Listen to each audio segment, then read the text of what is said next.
It was September of 2022, and I was trying to get back in shape. I had been riding my exercise bike for about a half an hour every day for the past 4 months and had lost 24 pounds, but I was still getting winded going up the stairs. First, we did an x ray, and it indicated there might be an issue with my right lung. So then we did a CT scan. The CT scan confirmed what the x ray had indicated. I had a partially collapsed right lung, which was making it hard for me to breathe. That was not the bad news, though. The bad news was that the CT scan had also found a mass on my right kidney. I knew it was serious when my doctor called me on a Saturday. My doctor made it clear I had a tumor on my kidney and I needed to take care of it. He emphasized sooner, not later. I had cancer. In medical terms, I had renal carcinoma. I was lucky. Kidney cancer is not something you usually discover early. It doesn't have a lot of obvious symptoms, so it doesn't get caught unless, like me, they go in there looking for something else and happen to find it. Looking for the collapsed lung found the tumor and saved my life. From there, my cancer adventure began. It's hard to describe the instant change to your life, and especially your thinking, that happens when you get a cancer diagnosis. Weirdly, I didn't feel panicked. I felt a certain resignation that I was going to have to go through this to the end, no matter what happened. My doctor had given me a referral to an oncologist, but that doctor wasn't taking any new clients and referred me to the University of Arizona Cancer Center. They set me up with an appointment over a month in the future. I wasn't very happy with that, so I applied to the Mayo Clinic up in Phoenix, and luckily they took the case. Meanwhile, I tried to be proactive. I let my boss in HR know what was going on and eventually made an announcement to my friends. I also booked a trip to Disneyland. For years, I had been promising my family we'd go there, and I decided it was, time to do it while I was still healthy enough to enjoy it. We went in October, but even then I didn't quite get things right, and we were only able to do California Adventure. Frustratingly, this bucket item remains only half completed. Luckily, I'm still here, so at some point I'll make that work. It took several months of testing to determine the extent of the cancer and whether I was even healthy enough to have the surgery. For a while, this hinged on the condition of my lungs, especially the partially collapsed right lung. I had an MRI, then they poked a long needle through my back to suck out the fluid behind my lung, and they tested that. Next, they performed a bronchoscopy to get tissue samples from my lungs. They had reason to think I had more than kidney issues. My lymph nodes were enlarged, and something about the way my bones were handling blood, I honestly never understood it, was unusual, so they checked and checked and checked. In the end, they took a sample of my bone marrow and my lymph nodes, all trying to find more cancer. Luckily, they didn't find anything. They determined that the kidney tumor was the only cancer and finally decided that I should have surgery to remove it. All of this took several months. We went through Thanksgiving and Christmas with the cancer diagnosis hanging over my head.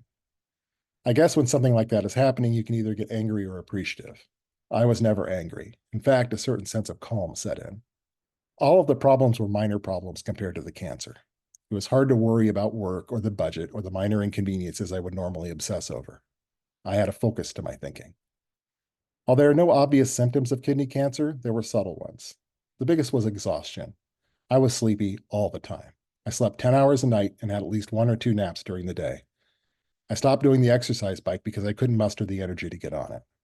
Compared to many people with cancer, I got off easy, though. I wish I had kept writing. Things would be easier now. But at the time, it was hard to see the point. Either the cancer was going to kill me or it wasn't. There was no sense in worrying about my weight, and my lung was still partially collapsed through this all. Nothing about treating the cancer did anything for my right lung. It remains partially collapsed to this day.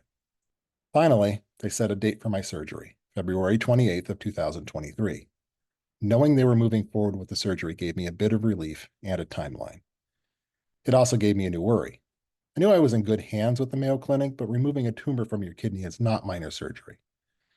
I was told the surgery would take several hours and I would be in the hospital 2 to 3 days as long as things went well. At that point, I started trying to catch up with old friends and such, trying to get in one last visit with most of the people I cared about and who cared about me.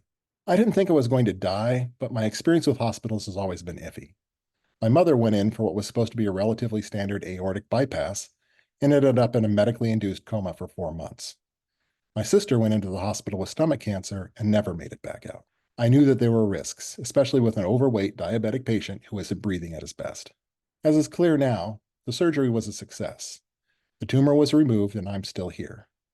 I'll tell the story of the surgery soon, but I'm lucky enough to be making videos, so it all turned out okay.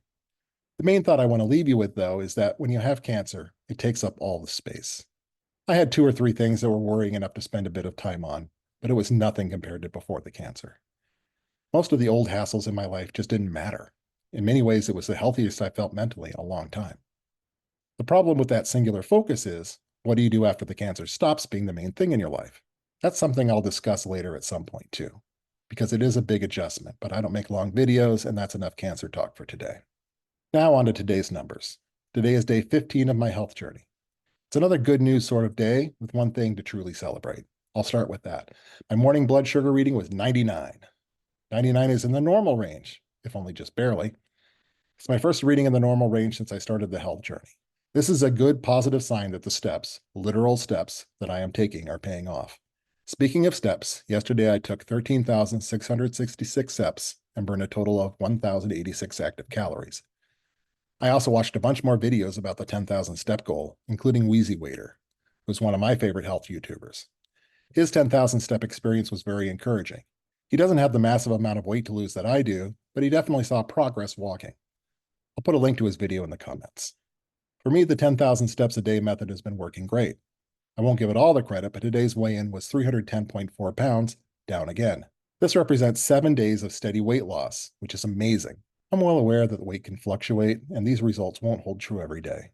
But I am just amazed at the success of 10,000 steps, intelligent eating, and the magic elixir that is Ozempic. Speaking of eating, yesterday's calorie count was 1,994. That's about as close to the 2,000 calorie goal as you can get. Again, I wasn't hungry throughout the day. I never feel like I'm denying myself. I just don't want food as much, and I'm satisfied with less food than before. I know results for Ozempic vary. I have a fellow diabetic friend on Ozempic, and he hasn't noticed any change to his appetite at all, even though he's on a higher dose than I am. I've been very lucky. My heart rate averages remain essentially unchanged at 67 beats a minute resting and 106 beats a minute walking. I know these will take longer to change. I feel like my walking heart rate will climb as we go on, and I keep hoping my resting heart rate will fall. We'll see. It's a process. That's it for now. I'll leave you with my Sir Terry Pratchett quote of the day. This one is from Wintersmith. The trouble is you can shut your eyes, but you can't shut your mind. Have a great day. Like, subscribe, and especially comment. See you tomorrow.